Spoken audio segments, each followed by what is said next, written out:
Besar Korps Brimob Polri dimanapun rekan-rekan berada. Semoga seluruh personel Korps Brimob Polri senantiasa memberikan dharma bakti terbaik kepada masyarakat, bangsa dan negara sebagaimana moto pengabdian, jiwa ragaku demi kemanusiaan.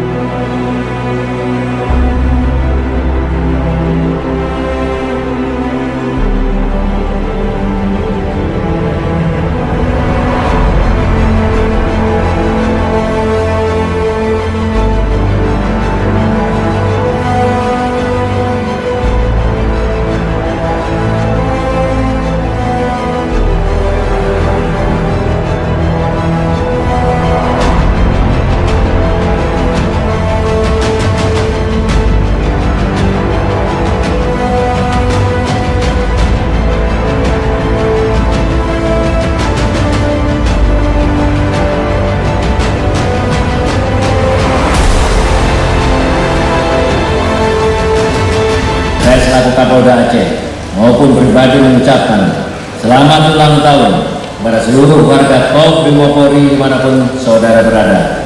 Selanjutnya kami mohon doa kepada hadirin sekalian agar Korps Brimob Polri tetap eksis dan loyal kepada pemerintah demi kepentingan bangsa dan negara.